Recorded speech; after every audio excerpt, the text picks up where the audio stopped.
ദുഷ്ടന്മാരുടെ ആലോചന പ്രകാരം നടക്കാതെയും പാപികളുടെ വഴിയിൽ നിൽക്കാതെയും പരിഹാസികളുടെ ഇരിപ്പിടത്തിൽ ഇരിക്കാതെയും യഹോവയുടെ ന്യായപ്രമാണത്തിൽ സന്തോഷിച്ച് അവൻ്റെ ന്യായപ്രമാണത്തെ രാപ്പകൽ ധ്യാനിക്കുന്നവൻ ഭാഗ്യവാൻ.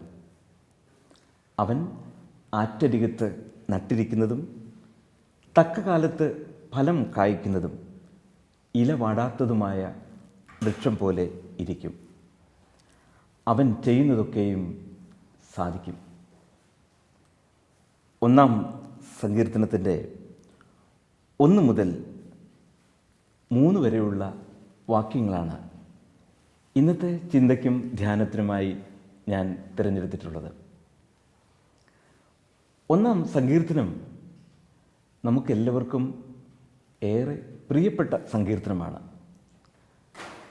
പല കാരണങ്ങളാൽ ഈ സങ്കീർത്തനം നാം ഏറെ ഇഷ്ടപ്പെടുന്നു. ഒരു സാധാരണ വിശ്വാസിയുടെ ഭാഷയിൽ പറഞ്ഞാൽ പെട്ടെന്ന് വായിച്ചു തീർക്കാവുന്ന ഒരു സങ്കീർത്തനം 1 സങ്കീർത്തനമാണ്. ഇന്ന് വേദപുസ്തകം വായിച്ചു എന്ന് പെട്ടെന്ന് ഉറപ്പുവരുത്തുന്നതിന് 1 സങ്കീർത്തനം വായിച്ചാൽ മതിയാകും. എന്നാൽ ഇതിൻ്റെ ആത്മീകമായ അർത്ഥത്തിലും ഈ സങ്കീർത്തനം നമുക്ക് എല്ലാവർക്കും പ്രിയപ്പെട്ടതാണ്. കാരണം ആരാണ് ജീവിതത്തിലെ ഭാഗ്യമനുഭവിക്കുന്ന വ്യക്തി എന്ന് വ്യക്തമാക്കുന്നതാണ് ഈ വേദഭാഗം. അനുഗ്രഹിക്കപ്പെടുവാനുള്ള വഴി എന്താണ് എന്ന് വളരെ സുവ്യക്തമായി പ്രതിപാദിക്കുന്ന സങ്കീർത്തനമാണ് 1 സങ്കീർത്തനം. ഈ സങ്കീർത്തനത്തെക്കുറിച്ച് വേദശാസ്ത്ര പണ്ഡിതന്മാർ പറയുന്നത് 150 സങ്കീർത്തനങ്ങളുള്ള ഈ കാവ്യഭാഗത്തിലേക്കുള്ള ഒരു പ്രവേശന കവാടമാണ് 1 സങ്കീർത്തനം. ഇവിടെ എങ്ങനെയാണ് ഒരു വ്യക്തി ഭാഗ്യവതിയായി തീരുക എന്ന് പ്രതിപാദിക്കുന്നു. ഈ ഭാഗം ഭാഗ്യവാൻ എന്ന് വിശേഷിപ്പിക്കുമ്പോൾ തന്നെ അനുഗ്രഹീതൻ എന്നും പരാവർത്തനം ചെയ്യുന്നുണ്ട്. ചില വേർഷൻസിൽ, ചില പതിപ്പുകളിൽ ഭാഗ്യവാൻ എന്നതിന് പകരം അനുഗ്രഹീതൻ എന്ന് ഉപയോഗിച്ചിട്ടുള്ളത് നമുക്ക് കാണാൻ സാധിക്കും.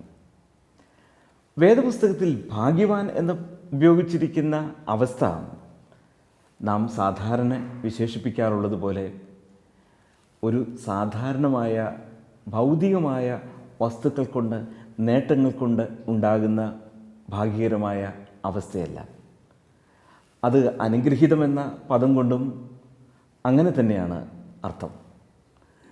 മനസ്സിൽ നിറഞ്ഞു കവിയുന്ന വളരെയധികം ഉന്നതമായ സന്തോഷം നൽകുന്ന ഒരവസ്ഥയെക്കുറിച്ചാണ് വേദപുസ്തകത്തിൽ ഭാഗ്യാവസ്ഥ എന്ന് പരാമർശിക്കുക. ഗ്രീക്ക് ഭാഷയിൽ ഇതിനുപയോഗിച്ചിരിക്കുന്ന പദം മക്കാറിയോസ് എന്നാണ്. വാക്കുകൾക്ക്, ചിന്തകൾക്കൊക്കെ അപ്പുറമായിട്ടുള്ള വളരെ വളരെ സന്തോഷം നൽകുന്നതായ അനുഭവമാണ് ഭാഗ്യാവസ്ഥ. എങ്ങനെയാണ് ഭാഗ്യവാനായി തീരുക? അതിനുള്ള ചില വഴികൾ ഉപദേശിച്ചുകൊണ്ടാണ് 1 സങ്കീർത്തനം ആരംഭിക്കുന്നത്. ഇവിടെ പറയുന്നു, ദുഷ്ടന്മാരുടെ ആലോചന പ്രകാരം നടക്കാതെയും പാപികളുടെ വഴിയിൽ നിൽക്കാതെയും പരിഹാസികളുടെ ഇരിപ്പിടത്തിൽ ഇരിക്കാതെയും. ദുഷ്ടതയെ പരാമർശിക്കുന്നതിന് വേണ്ടി, ദുഷ്ടൻ ആരാണ് എന്ന് ചൂണ്ടിക്കാണിക്കുന്നതിന് വേണ്ടി 3 പദപ്രയോഗങ്ങൾ ഇവിടെ കാണാം. ദുഷ്ടൻ, പാപി, പരിഹാസി. ഒരു തരത്തിൽ പറഞ്ഞാൽ ഈ കാവ്യത്തിലെ ആവർത്തന വിരസത ഒഴിവാക്കാനാണ് ദുഷ്ടനെ അല്ലെങ്കിൽ പൈശാചിക ശക്തിയെ 3 പദങ്ങളിൽ പരാമർശിച്ചിരിക്കുന്നത് എന്ന് വ്യാഖ്യാനിക്കാം. എന്നാൽ ഇതിൻ്റെ മൂലഭാഷയിലേക്ക് കടന്ന് നാം ചിന്തിക്കുമ്പോൾ അവിടെ മനസ്സിലാക്കുന്നത് ഓരോ ഗണത്തിൽപ്പെട്ട ആളുകളും പാപത്തിൻ്റെ കാഠിന്യത്തിൽ ഏറി വരുന്ന അവസ്ഥയിൽ ജീവിക്കുന്നവരാണ് എന്ന് മനസ്സിലാക്കാം. ദുഷ്ടൻ, പാപി, പരിഹാസി എന്നൊക്കെ പറയുമ്പോൾ പാപത്തിൻ്റെ വിവിധ ഘട്ടങ്ങളിൽ കടന്ന് ജീവിക്കുന്ന വ്യക്തികളാണ്, ഒരു പുരോഗമനപരമായി പാപത്തിൽ ജീവിക്കുന്നവരാണ് എന്ന് വ്യാഖ്യാനിക്കുവാൻ സാധിക്കും. എന്തു തന്നെയായിരുന്നാലും ദൈവമില്ലാത്തവർ, ധാർമ്മികമായ ചിന്തയില്ലാത്തവർ, ദൈവത്തിൽ നിന്ന് വളരെയധികം വിദൂരതയിൽ ജീവിക്കുന്നവരാണ് ഈ 3 ഗണത്തിൽപ്പെട്ടവരും എന്ന് വളരെ വളരെ സുവ്യക്തമാണ്. അതോടൊപ്പം തന്നെ ഈ പാപത്തിൻ്റെ വ്യത്യസ്തമായ അവസ്ഥയെ കുറിക്കുന്നതിന് വേണ്ടി അവിടെ 3 ക്രിയാപദങ്ങൾ ഉപയോഗിക്കുന്നു. നടക്കുക, നിൽക്കുക, ഇരിക്കുക. 3 ക്രിയാപദങ്ങളാണ്. ഇതിനെക്കുറിച്ച് പഠിക്കുമ്പോൾ മനസ്സിലാക്കുന്നത് സങ്കീർത്തനക്കാരൻ പാപത്തിൽ വീണു പോകുന്ന, പാപത്തിൽ മുഴുകിപ്പോകുന്ന അവസ്ഥയെക്കുറിച്ചാണ് പരാമർശിക്കുന്നത് എന്ന് നമുക്ക് മനസ്സിലാക്കാൻ സാധിക്കും. മറ്റു രീതിയിൽ പറഞ്ഞാൽ പാപജീവിതത്തിൽ അധപ്പതിച്ചു പോകുന്ന, അതിൽ മുഴുകിപ്പോകുന്ന ഒരവസ്ഥയുണ്ട് എന്ന് വ്യംഗ്യം. ഇത് പറയുമ്പോഴാണ് എൻ്റെ മനസ്സിൽ വളരെ മനോഹരമായ ഒരു ഭാവനാ ചിത്രം തെളിഞ്ഞു വരുന്നത്. ഒരു വലിയ കുട്ടകത്തിൽ വെള്ളം തിളപ്പിച്ചു കൊണ്ടിരിക്കുകയാണ്. വളരെ തണുപ്പുള്ള അന്തരീക്ഷത്തിലാണ്. അതുകൊണ്ട് തന്നെ ആ കുട്ടകത്തിലുള്ള വെള്ളത്തിന് തണുപ്പായിരുന്നു. അത് തിളപ്പിച്ചു കൊണ്ടിരിക്കുന്ന അവസരത്തിൽ ചുറ്റുപാടുമുള്ള തണുപ്പിൽ ജീവിച്ചിരുന്ന ഒരു കൊച്ചു തവള പെട്ടെന്ന് ഈ കുട്ടകത്തിലേക്ക് എടുത്തു ചാടി. പുറത്ത് മുഴുവൻ തണുപ്പാണ്. ആ കൊടും ശൈത്യത്തിൽ നിന്ന് ചൂടായിക്കൊണ്ടിരിക്കുന്ന വെള്ളത്തിലേക്ക് വീണപ്പോൾ ഈ കൊച്ചു തവളക്കുഞ്ഞിന് ഒരാശ്വാസം തോന്നി. തണുപ്പിൽ നിന്നുള്ള ഒരു വിടുതൽ ലഭിക്കുന്നത് പോലെ തോന്നി. ഈ തവള ആ വെള്ളത്തിൽ വീണപ്പോൾ പിന്നീട് പുറത്തേക്ക് ചാടുവാൻ ശ്രമിച്ചില്ല. കാരണം ആ വെള്ളത്തിൻ്റെ ചെറിയ ചൂട് അതിൻ്റെ ശരീരത്തിന് നൽകിയ നല്ല സുഖം തന്നെയാണ് അതിന് കാരണം. പക്ഷേ ഈ തവളക്കുഞ്ഞ് അറിയാത്ത ഒരു ചിന്തയുണ്ട്, ഒരു വസ്തുതയുണ്ട്. ഈ കുട്ടകത്തിൻ്റെ അടിയിൽ വിറക് കത്തിച്ചു കൊണ്ടിരിക്കുകയാണ്. അതിൽ നിന്ന് ചൂട് വമിക്കും തോറും ഈ കുട്ടകത്തിലെ വെള്ളം കുറേശ്ശെ ചൂടുള്ളതായിത്തീരും. നിമിഷങ്ങൾക്കകം ചൂട് വർദ്ധിക്കാൻ തുടങ്ങി. ആദ്യമൊക്കെ അതിൻ്റെ പരിസരത്തിൻ്റെ തണുപ്പിൽ നിന്ന് വ്യത്യസ്തമായൊരു ചൂട് അതിൻ്റെ ശരീരത്തിന് സുഖവും സന്തോഷവും നൽകിയെങ്കിൽ അല്പസമയം കഴിഞ്ഞപ്പോൾ ആ വെള്ളം തീയിൻ്റെ ചൂടേറ്റ് തിളയ്ക്കുവാൻ തുടങ്ങി. അപ്പോഴേക്കും ഈ തവളക്കുഞ്ഞിനെ അതിൽ നിന്ന് ചാടി രക്ഷപ്പെടുവാൻ കഴിയാത്ത അവസ്ഥ ഉണ്ടായി. എന്ത് സംഭവിച്ചു എന്ന് ഞാനിവിടെ പറയേണ്ട ആവശ്യമില്ല. ആ തവളക്കുഞ്ഞ് ആ ചൂടുവെള്ളത്തിൽ, തിളച്ച ചൂടുവെള്ളത്തിൽ ചത്ത് പൊങ്ങുന്നതിന് കാരണമായി തീർന്നു. ഈ ഭാഗം വായിച്ചപ്പോൾ എൻ്റെ മനസ്സിൽ വന്ന ഒരു ചിന്തയാണ് അത്. നടക്കുകയും നിൽക്കുകയും ഇരിക്കുകയും ചെയ്യുന്ന അവസ്ഥ, ഇത് പാപജീവിതത്തിൻ്റെ ഒരു ഉത്തമ മാതൃകയാണ്. നമുക്ക് ഈ ലോകത്തെ തിന്മയില്ലാതെ കാണുവാൻ സാധ്യമല്ല. ഈ ലോകത്തിൽ തിന്മയുണ്ട് എന്നത് ഒരു യാഥാർത്ഥ്യമാണ്. കർത്താവിൻ്റെ പല പ്രബോധനങ്ങളും ശക്തനായ സാത്താനെക്കുറിച്ചുള്ള, പ്രബലമായ സാത്താന്യ ശക്തികളെക്കുറിച്ചുള്ള ഒരു താക്കീത് നൽകുന്നതാണ് എന്നതിന് സംശയമില്ല. അതുകൊണ്ട് തന്നെ ഈ ലോകത്തിൽ നാം ജീവിതയാത്ര മുന്നോട്ട് നയിക്കുമ്പോൾ, ഈ സങ്കീർത്തനത്തിൻ്റെ ഭാഷയിൽ പറഞ്ഞാൽ നാം നടന്ന് നീങ്ങുമ്പോൾ ഈ ചില കാഴ്ചകൾ കാണുക എന്ന് പറയുന്നത്, തിന്മ കാണുക എന്ന് പറയുന്നത് തിന്മയുടെ അനുഭവം ഉണ്ടാകുക എന്ന് പറയുന്നത് വളരെ വളരെ സാധാരണമാണ്. പക്ഷേ ഇവിടെ രണ്ടാമത്തെ അവസ്ഥയെക്കുറിച്ച് പറയുന്നത് പാപികളുടെ വഴിയിൽ നിൽക്കരുത് എന്നാണ്. നടന്നു പോകുമ്പോൾ എതിർച്ചയാ കാണുന്ന കാഴ്ച, ലോകത്തിൽ നിന്ന് ഒരിക്കൽ പോലും വേർപെടുത്താൻ കഴിയാത്ത തിന്മയുടെ ഒരു ഭാഗമായി തീരുന്ന അവസ്ഥയല്ല ഇവിടെ പരാമർശിക്കുന്നത്. ആ തിന്മ പാപത്തിൻ്റെ സന്തോഷം ആസ്വദിച്ചുകൊണ്ട് ഒരിടത്ത് നിലയുറപ്പിക്കുന്ന അനുഭവമാണ്. ഇവിടെ നമ്മെ വ്യക്തമായി ഓർമ്മിപ്പിക്കുകയാണ്, ലോകത്തിലെ തിന്മയോട് നാം ഒരിക്കലും താതാത്മ്യം പാലിക്കുവാൻ പാടില്ല എന്ന്. പാപത്തിൻ്റെ രണ്ടാമത്തെ ഘട്ടമായി ഭാഗ്യാവസ്ഥയിൽ നിന്ന് നമ്മെ പിന്തിരിപ്പിക്കുന്ന രണ്ടാമത്തെ അവസ്ഥയായി സങ്കീർത്തനക്കാരൻ പറയുകയാണ്, അവിടെ നിൽക്കരുത്, പാപത്തിൽ നിലയുറപ്പിക്കുവാൻ നീ തുനിയരുത് എന്ന്. മൂന്നാമത്തെ ക്രിയാപദം പറയുന്നത് പരിഹാസികളുടെ ഇരിപ്പിടത്തിൽ ഇരിക്കരുത് എന്നാണ്. എതിർച്ചയെ കാണുന്നതും അവിടെ നിൽക്കുന്നതും അതിലപ്പുറമായി അവിടെ ഇരിക്കുന്നതുമായ അവസ്ഥ, മറ്റു രീതിയിൽ പറഞ്ഞാൽ പാപത്തിൽ വസിക്കുന്ന, അതിൽ പൂർണ്ണമായി മുഴുകുന്ന അവസ്ഥ അപകടകരമാണ് എന്നാണ്. ഞാൻ ആമുഖത്തിൽ ഉദാഹരിച്ചതുപോലെ തിളച്ച വെള്ളത്തിൽ ചത്തുപൊങ്ങിയ തവളയെപ്പോലെ പാപത്തിൻ്റെ പിടിയിൽ നിന്ന് വിട്ടുമാറാത്ത വിധത്തിൽ നാം അതിനെ അധീനരായി തീരുന്നതിന് ഇടയായി തീരും.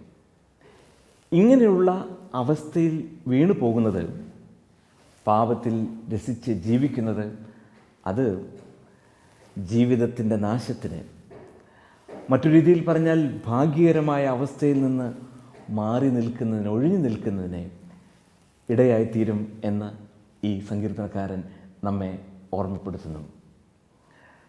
അതുകൊണ്ട് എന്താണ് ദുഷ്ടനെ അതിജീവിക്കുവാൻ, പാപത്തെ അതിജീവിച്ച് ജീവിതയാത്ര തുടരുവാനുള്ള വഴി?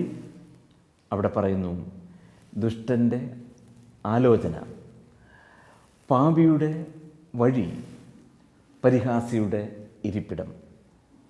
ഈ ക്രിയാപദങ്ങളോട് ചേർന്ന് തന്നെ അത്തരത്തിലുള്ള അവസ്ഥയെക്കുറിച്ചും ഒരു പുരോഗമനപരമായാണ് ഇവിടെ പരാമർശിക്കുന്നത്. ദുഷ്ടൻ്റെ ആലോചന. മനഃശാസ്ത്രജ്ഞന്മാർ പറയും, നമ്മുടെ ചിന്തയാണ് പ്രവർത്തനങ്ങൾക്ക് കാരണമായി തീരുന്നത് എന്ന്. മനസ്സിൽ രൂപം കൊള്ളുന്ന ചിന്തയാണ് ദുഷ്ടതയിലേക്ക്, ദുഷ്ടപ്രവർത്തനങ്ങളിലേക്ക് നമ്മെ നയിക്കുന്നത്. അതുകൊണ്ട് തന്നെയാണ് ദുഷ്ടത പ്രവർത്തിക്കുന്ന വ്യക്തിയും ആലോചന നൽകുന്ന വ്യക്തിയും ഒരുപോലെ കുറ്റക്കാരനാണ് എന്ന് പറയുക. അതുപോലെ തന്നെ ഇവിടെ പറയുകയാണ്, വഴിയിൽ നടക്കരുത്. അങ്ങനെയുള്ളവരുടെ ജീവിതക്രമങ്ങളെ ഒരിക്കൽ പോലും ജീവിതത്തിൽ പകർത്തുവാൻ ശ്രമിക്കരുത്. മറ്റൊന്ന്, പരിഹാസികളായിട്ടുള്ള ദുഷ്ടന്മാരുടെ ജീവിത സാഹചര്യങ്ങളിൽ ജീവിക്കുവാൻ ഇടയായി തീരരുത് എന്ന്. ഇങ്ങനെ ദുഷ്ടൻ്റെ വഴികളെ വിട്ടുമാറുന്നതാണ് ഭാഗ്യകരമായ അവസ്ഥയെങ്കിൽ, ഇത് അരുതുകൾ എന്ന് പറയുന്ന ഒരവസ്ഥ മാത്രമല്ല, അതിനോടൊപ്പം തന്നെ ഭാഗ്യാവസ്ഥയ്ക്കുള്ള ചുവട്ടുപടി എന്ന നിലയിൽ സങ്കീർത്തനക്കാരൻ പറയുന്നു, യഹോവയുടെ ന്യായപ്രമാണത്തിൽ സന്തോഷിക്കണം. യഹോവയുടെ ന്യായപ്രമാണത്തിൽ സന്തോഷിക്കണം. ദൈവവചനത്തിൽ, ദൈവത്തിൻ്റെ വാക്കുകളിൽ സന്തോഷം കണ്ടെത്താൻ കഴിയുന്ന ഒരു വ്യക്തിയാണ് ഭാഗ്യവാൻ. അതാണ് ഭാഗ്യാവസ്ഥയിലേക്കുള്ള ചവിട്ടുപടി. ഞാൻ എൻ്റെ മനസ്സിൽ ചിന്തിക്കുകയായിരുന്നു, നമുക്ക് ആരുടെ വചനങ്ങളാണ് പ്രിയമായിട്ട് തോന്നുക? ആരുടെ വാക്ക് കേൾക്കുവാനാണ് നമുക്ക് ഏറെ ഇഷ്ടം? ഞാൻ പറയും, പണ്ട് കത്ത് മുഖേനയുള്ള ആശയ സംവേദനം സാധാരണമായിരുന്ന കാലഘട്ടത്തിൽ വിദൂരതയിൽ പോയ മക്കളുടെയും പ്രിയപ്പെട്ടവരുടെയും ഒക്കെ കത്തുകൾ ഇവിടെ ഉദാഹരണമായി എടുത്ത് കാണിക്കുവാൻ സാധിക്കും. ആ കത്തുകൾ അതിവിദൂരതയുള്ള സ്ഥലത്താണെങ്കിൽ ഒരാഴ്ചയോ 2 ആഴ്ചയോ ഒരു കത്ത് വീട്ടിലേക്ക് എത്തുവാൻ സമയം എടുക്കും. ആ കത്ത് ലഭിച്ചു കഴിഞ്ഞാൽ ആ കത്ത് ആർക്കെഴുതിയോ അവർ വായിക്കുന്നത് ഒരു സന്തോഷത്തിൻ്റെ അനുഭവം തന്നെയാണ്. യാതൊരു സംശയമില്ല. ചില പ്രേക്ഷകരെങ്കിലും ആ കാലഘട്ടം ഇപ്പോൾ ഓർമ്മിക്കുന്നുണ്ടാകും എന്നാണ് എൻ്റെ ചിന്ത. പ്രിയപ്പെട്ടവർ അയച്ച കത്ത് എത്ര ആവൃത്തിയാണ് നാം വായിക്കുക? ഞാൻ മനസ്സിലാക്കുന്നതും എൻ്റെ അനുഭവവും പ്രിയപ്പെട്ടവർ അയക്കുന്ന കത്ത് പലതവണ പല സന്ദർഭങ്ങളിൽ നാം വായിക്കും. നമ്മുടെ ഒരു മൂത്ത സഹോദരൻ്റെ കത്താണ് നമുക്ക് ലഭിച്ചതെങ്കിൽ ആ കത്ത് എല്ലാവരും ചേർന്ന് ഒന്ന് വായിച്ച് കേൾക്കും. പിന്നീട് സഹോദരൻ്റെ മാതാപിതാക്കൾ അത് പ്രത്യേകം എടുത്ത് വായിക്കും. ഒരു തവണയല്ല, പലതവണ വായിച്ചു കൊണ്ടിരിക്കും. വായിക്കുമ്പോഴൊക്കെ ഉണ്ടാകുന്ന വികാര വായ്പകൾ വളരെ വ്യത്യസ്തമായിരിക്കും. ചിലപ്പോഴൊക്കെ അങ്ങനെയുള്ള കത്തുകൾ വായിച്ച് സന്തോഷാശ്രു പൊഴിക്കുന്നത് ഒരു സാധാരണമായ അനുഭവമാണ്. എന്താണ് ആ കത്ത് വായിക്കുമ്പോൾ ഉണ്ടാകുന്ന അനുഭവം? എന്തുകൊണ്ടാണ് ചിലപ്പോഴൊക്കെ സന്തോഷാശ്രു പൊഴിക്കുന്നത്? അതിൻ്റെ കാരണം മറ്റൊന്നുമല്ല, ആ കത്ത് എഴുതിയിരിക്കുന്നത് ഏറ്റവും സ്നേഹിക്കുന്ന, സ്നേഹം പങ്കുവയ്ക്കുന്ന പ്രിയപ്പെട്ടവരാണ് എന്നത് തന്നെയാണ്. അത് വായിക്കുമ്പോൾ ഉണ്ടാകുന്ന സന്തോഷം വളരെ വളരെ വലുതാണ്. ഇവിടെ ഭാഗ്യവാനായ മനുഷ്യൻ ആരാണ് എന്ന് ചോദിക്കുമ്പോൾ അവിടെ പറയുന്നു, ന്യായപ്രമാണത്തിൽ സന്തോഷം കണ്ടെത്തുന്നവനാണ്. മറ്റു രീതിയിൽ പറഞ്ഞാൽ ന്യായപ്രമാണത്തിൻ്റെ അക്ഷരങ്ങളോടുള്ള പ്രിയമല്ല, മറിച്ച് ന്യായപ്രമാണത്തിൻ്റെ ഉടമ ആരാണ്? ന്യായപ്രമാണത്തിൻ്റെ ഉടമസ്ഥൻ ദൈവവുമായിട്ടുള്ള സജീവമായ ബന്ധം, ദൈവത്തിൻ്റെ വാക്ക് കേൾക്കുവാനുള്ള ഇഷ്ടം, ദൈവം പറയുന്നത് ജീവിതത്തിൽ സന്തോഷം നൽകുന്ന അനുഭവം. ഈ ഒരു അവസ്ഥയിൽ എത്തിച്ചേരുമ്പോൾ മാത്രമാണ് ന്യായപ്രമാണത്തിൽ സന്തോഷിക്കുവാനായിട്ട് സാധിക്കുക. ദൈവവചനം പ്രിയമുള്ളതായി തീരണമെങ്കിൽ, സന്തോഷം നൽകുന്നതായി തീരണമെങ്കിൽ ദൈവവുമായിട്ടുള്ള ഒരു സജീവമായ ബന്ധം ഉണ്ടാകേണ്ടത് ആവശ്യമാണ്. എങ്കിൽ മാത്രമാണ് ന്യായപ്രമാണം സന്തോഷം നൽകുന്ന അനുഭവം നൽകുക. ഇവിടെ രണ്ടാമത്തെ വ്യവസ്ഥയിൽ അല്പം കൂടെ വിശദീകരണത്തോടുകൂടെ സങ്കീർത്തനക്കാരൻ പറയുന്നു, അതിനെ രാപ്പകൽ ധ്യാനിക്കുന്നവനാണ് ഭാഗ്യവാൻ എന്ന്. രാവും പകലും ദൈവവചനം ധ്യാനിക്കുവാൻ സാധ്യമാണോ? എല്ലാ ആളുകളും വേദപുസ്തകം, ന്യായപ്രമാണത്തിൻ്റെ ചിന്തകൾ മാത്രം ധ്യാനിച്ച് ദിവസങ്ങൾ കഴിയുകയാണെങ്കിൽ എന്തായിരിക്കും അവസ്ഥ? തീർച്ചയായും ലോകം ഒരു നിശ്ചലാവസ്ഥയിലേക്ക് എത്തിച്ചേരും എന്നാണ് എൻ്റെ ചിന്ത. എന്നാൽ ഇവിടെ അർത്ഥമാക്കുന്നത് ജീവിത വ്യാപാരങ്ങളിൽ നിന്ന് മാറി ധ്യാനാത്മകമായ അവസ്ഥയിൽ ജീവിതത്തിൻ്റെ മുഴുവൻ സമയവും കഴിയുക എന്നല്ല അതിൻ്റെ അർത്ഥം. മറിച്ച് ന്യായപ്രമാണത്തിൻ്റെ, ദൈവവചനത്തിൻ്റെ സത്ത ഉൾക്കൊണ്ടുകൊണ്ട് ജീവിതത്തെ ധന്യമാക്കുന്ന, ജീവിതത്തെ ദീപ്തമാക്കുന്ന അനുഭവമാണ്. 119 സങ്കീർത്തനത്തിൽ സങ്കീർത്തനക്കാരൻ വളരെ സവിസ്തരമായി ദൈവവചനം എങ്ങനെയാണ് ജീവിതത്തിൽ പ്രായോഗികമാക്കുക, എങ്ങനെയാണ് ജീവിതത്തിൻ്റെ വിവിധങ്ങളായ അനുഭവങ്ങളെ അതിജീവിക്കുവാനായിട്ട് സഹായിക്കുക എന്ന് വ്യക്തമാക്കുന്നുണ്ട്. ഞാൻ കഷ്ടതയിലായിരുന്നപ്പോൾ നിൻ്റെ വചനം എൻ്റെ ഹൃദയത്തിൽ സൂക്ഷിച്ചത് എനിക്ക് നന്നായി എന്ന് സങ്കീർത്തനക്കാരൻ പറയുന്നത് ഈ ധ്യാനാത്മകതയുടെ മറ്റൊരു പ്രായോഗികമായ വശമാണ്, തലമാണ്. അതുപോലെ തന്നെ എൻ്റെ കാലുകൾക്ക് ദീപവും പാതയ്ക്ക് പ്രകാശവുമാണ് എന്ന് ദൈവവചനത്തെക്കുറിച്ച് സങ്കീർത്തനക്കാരൻ പറയുന്നത് ജീവിതത്തിൻ്റെ കൂരിരുൾ നിറഞ്ഞ അനുഭവങ്ങളിൽ, പാതയറിയാതെ വലഞ്ഞിരുന്ന അവസരങ്ങളിൽ ദൈവവചനം അത് പ്രകാശപൂരിതമായി പ്രകാശം നൽകുന്നതായി, നല്ല തീരുമാനങ്ങൾ കൈക്കൊള്ളുവാൻ പോകേണ്ടുന്ന പാത വ്യക്തമായി കാണുവാൻ സഹായിച്ചു എന്നാണ് അർത്ഥം.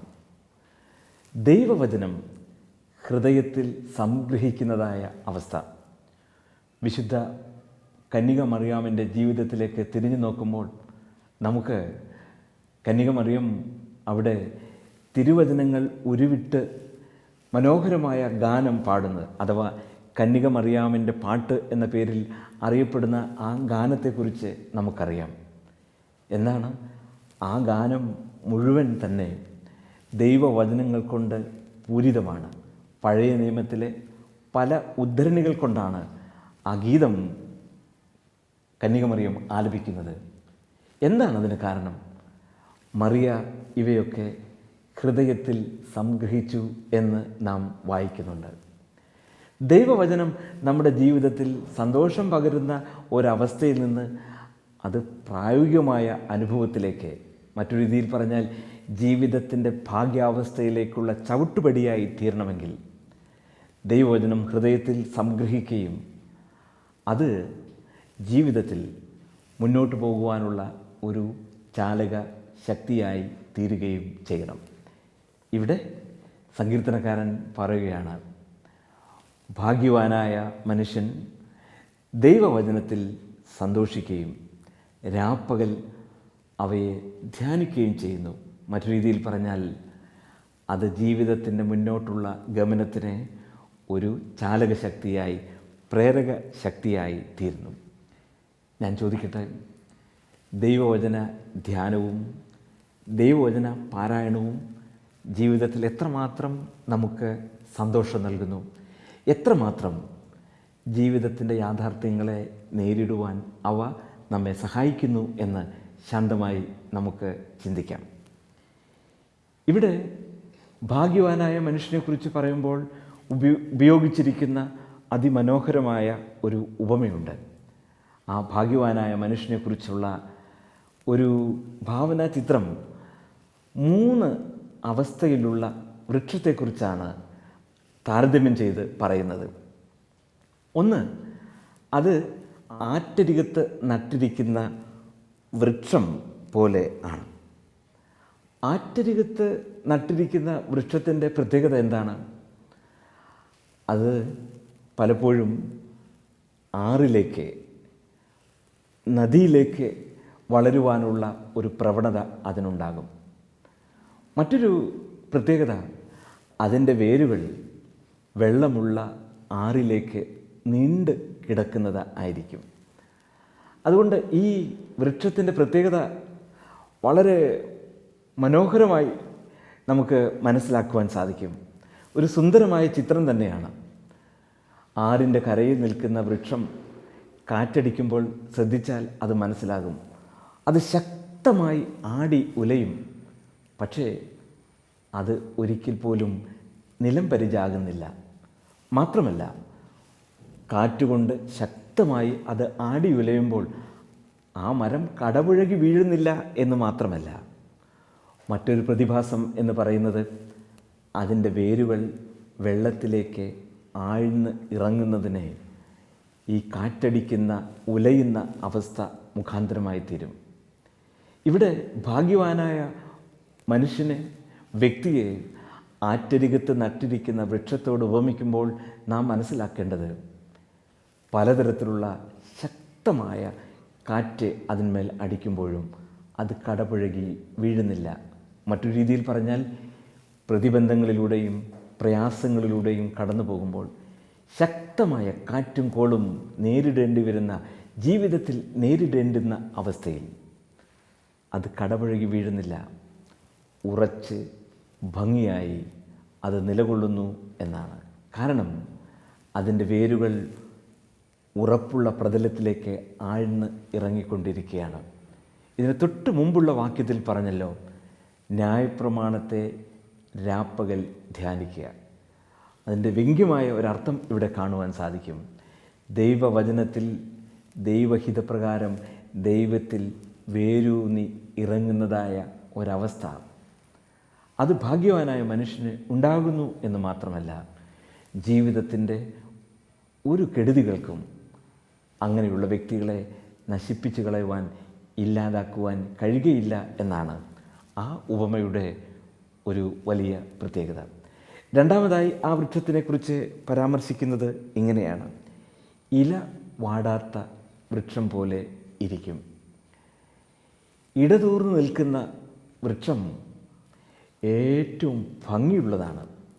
ഇവിടെ പറയുന്നത് അത് ഉറപ്പുള്ളതായി നിൽക്കുന്നു എന്ന് മാത്രമല്ല, ഇടതൂർന്ന ഇലകളോടുകൂടിയ ആ വൃക്ഷം അത് കാഴ്ചയ്ക്ക്, കണ്ണുകൾക്ക് മനോഹരമായ കാഴ്ച നൽകുന്നതാണ് എന്നാണ് അതിൻ്റെ അർത്ഥം. തീർച്ചയായും അനുഗ്രഹീതനായ ഒരു വ്യക്തിത്വം മറ്റുള്ളവർക്ക് എല്ലായ്പ്പോഴും സന്തോഷം നൽകുന്ന, മറ്റുള്ളവർക്ക് ആനന്ദം പകരുന്ന അനുഭവം തന്നെയാണ് പങ്കുവയ്ക്കുക എന്നതിന് യാതൊരു സംശയമില്ല.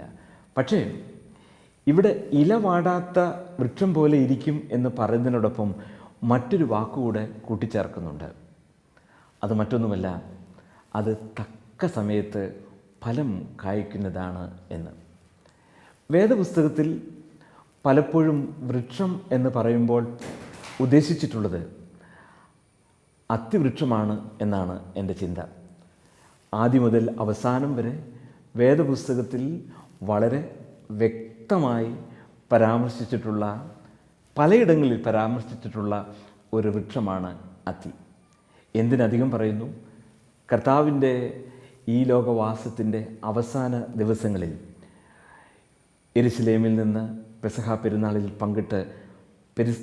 പെരുന്നാളിൽ പങ്കെടുത്ത് മടങ്ങി വരുമ്പോൾ കർത്താവിന് വിശന്നപ്പോൾ അവൻ ഒരു അത്തിവൃക്ഷം കണ്ടു എന്ന് പറയുന്നുണ്ട്. എന്താണ് കാരണം? ആ അത്തിവൃക്ഷം ഇടതൂർന്ന് നിന്നിരുന്ന ഒരു വൃക്ഷമായിരുന്നു. അതുകൊണ്ടാണ് ആ വൃക്ഷത്തെ പ്രത്യേകം ശ്രദ്ധിച്ചത്. പക്ഷേ അതിൽ പഴം കണ്ടില്ല. വിശന്ന കർത്താവ് പറഞ്ഞു, ഇനി നിന്നിൽ നിന്ന് ആരും നിന്നിൽ നിന്ന് ഫലം കഴിക്കരുത് എന്ന് ഉണങ്ങിപ്പോയി. അതിന് കാരണം, ഇലയുള്ളപ്പോൾ അതിൽ ഫലം ഉണ്ടാകണം, ഫലമില്ലെങ്കിൽ അതിൽ ഇല പാടില്ല എന്നാണ് അത്തിയുടെ നിയമം. കർത്താവ് അത്തിവൃക്ഷത്തിനടുത്ത് ചെന്നപ്പോൾ ഇലകളല്ലാതെ ഫലം കണ്ടില്ല. അത് ശപിക്കപ്പെട്ട അവസ്ഥയ്ക്ക് കാരണമായി തീർന്നു. എന്നാൽ ഭാഗ്യവാനായ മനുഷ്യൻ ഇടതൂർന്ന് വളർന്ന് നിൽക്കുമ്പോൾ തന്നെ ഫലം നൽകുന്നതാണ്, ഒപ്പം ഫലവും നൽകുന്നു എന്നതാണ് ഭാഗ്യാവസ്ഥ. ഒരു വൃക്ഷം ഫലം കായ്ക്കുമ്പോൾ അതിൻ്റെ ഫലം അനുഭവിക്കുന്നത് ഒരിക്കലും ആ വൃക്ഷമല്ല, മറിച്ച് മറ്റ് അനേകരാണ്. അതുകൊണ്ട് തന്നെ ഫലമുള്ള വൃക്ഷത്തെ നോക്കി പറയും, എത്ര അനുഗ്രഹിക്കപ്പെട്ട ഫലം നൽകുന്ന വൃക്ഷമാണ് ഇത് എന്ന്. നമ്മുടെ ജീവിതം അനുഗ്രഹിക്കപ്പെടുക എന്ന് പറഞ്ഞാൽ, നാം ഭാഗ്യവാന്മാരായി തീരുക എന്ന് പറഞ്ഞാൽ, മറ്റുള്ളവർക്ക് സന്തോഷം നൽകുന്ന, മറ്റുള്ളവർക്ക് അനുഗ്രഹം നൽകുന്ന അവസ്ഥയിൽ നിലകൊള്ളുക എന്നാണ് അതിൻ്റെ അർത്ഥം. ചരിത്രത്തിൽ തിരിഞ്ഞു നോക്കിയാൽ ഭാഗ്യവാന്മാരായി സമൂഹം ആദരിക്കുന്ന എല്ലാ വ്യക്തികളും മറ്റുള്ളവർക്ക് അനുഗ്രഹമായി തീർന്നു എന്ന് നമുക്ക് കാണുവാൻ സാധിക്കും.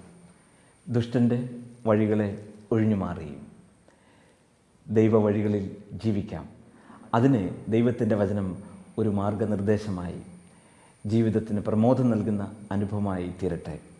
ഫലം കായ്ക്കുന്ന വൃക്ഷങ്ങളായി ജീവിത സാഹചര്യങ്ങളിൽ അനുഗ്രഹീതരായി തുടരാം. അതിനെ ദൈവത്തിൻ്റെ പരിശുദ്ധാത്മാവ് സഹായിക്കട്ടെ എന്ന് പ്രാർത്ഥിച്ചുകൊണ്ട് വാക്കുകൾ ഉപസംഹരിക്കുന്നു. ദൈവം നിങ്ങളെ അനുഗ്രഹിക്കട്ടെ.